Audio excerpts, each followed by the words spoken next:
естественно, что с такой немножко авторской переработкой, то есть в целом это, ну, в какой-то степени может быть даже стилизация, скорее, чем полное соответствие исторической росписи, но зато за счет этого мы стараемся развивать, адаптировать под разные формы, разные изделия, вот, в том числе это как использование для сувенирной какой-то продукции. Нравится, очень нравится. Вы знаете, когда вот кисть набираешь красочку и ведешь, вот, такое наслаждение, божечки, вы не представляете.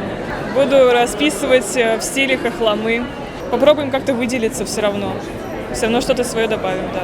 По краям расположены по законам равновесия остальные маленькие бронзовые рябины и листья, так, чтобы заполнилось все пространство.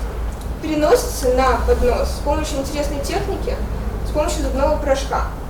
Натирается лист и перерисовывается на поднос, так что остается только белый контур. Номинация «Художественная роспись по металлу и дереву». Лауреатами третьей степени становятся Верещетина София Вадимовна, техникум имени Королева. Также лауреатом третьей степени становится Дмитриев Виктор Андреевич, техникум имени Королева. Дипломом лауреата третьей степени награждается Петрова Зинаида Викторовна, Псковский областной колледж искусств имени Римского-Корсакова. Дипломом лауреата второй степени награждается Шатова Дарья Дмитриевна, Дмитровский техникум. Дипломом лауреата второй степени награждается Симран Кор Болвиндеровна, Дмитровский техникум.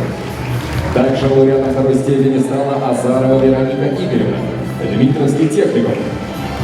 Дипломом лауреата первой степени награждается Захарова Светлана Сергеевна, Омский государственный педагогический университет.